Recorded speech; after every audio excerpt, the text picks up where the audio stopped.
பெரிய எதிர்பார்ப்புகளை ஏற்படுத்திய படம் டியூட். காரணம் என்ன, ஜென்சி பசங்களை கவர்ந்து இருக்கிற மாதிரியான வசனங்கள், காட்சிகள் வந்து ட்ரெய்லர் கட்ஸில் இருந்தது.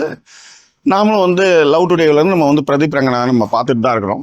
ஸோ இந்த படம் வந்து அவருக்கு எப்படி கை கொடுத்துருக்கா இல்லையா, ஸோ கொஞ்சம் விரிவாக பார்க்கலாம். ஆனால் அதுக்கு முன்னாடி பாசிட்டிவ் சைடை முதல்ல பார்த்துடலாம். முதல்ல படத்துடைய கதை அப்படின்னு பார்த்தீங்கன்னா, பிடிச்சவனோட வாழணும், அது ஆணாக இருக்கட்டும் பெண்ணாக இருக்கட்டும், அதுதான் இந்த திரைப்படம் வந்து வலியுறுத்துது. அதை கொஞ்சம் நீட்டி முழங்கி சொல்லியிருக்காங்க. பட் பாசிட்டிவ் விஷயமா நான் பார்க்குறது என்னென்னா, 1980 1990 வரையிலையும் பார்த்தீங்கன்னா காதலுக்கு மிகப்பெரிய எதிர்ப்புகள் இருக்கும், ஆணவ படுகொலைகள்லாம் நிறையவே இருக்கும், காதலிக்கவே கூடாதுன்ற மாதிரியான படங்கள் வந்தது.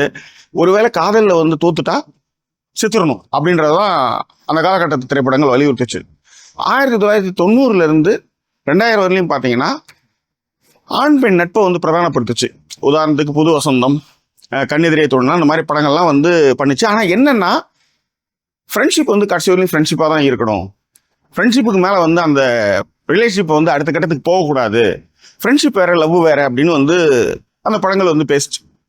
மின்சார கனவு படம், அந்த படம் என்ன சொல்லிச்சு, ஃப்ரெண்ட்ஷிப்பாக இருக்கலாம், பிடிச்சா லவ் பண்ணி கல்யாணம் பண்ணிக்கலாம் அப்படின்னு அந்த படம் வலியுறுத்துச்சு இல்லையா.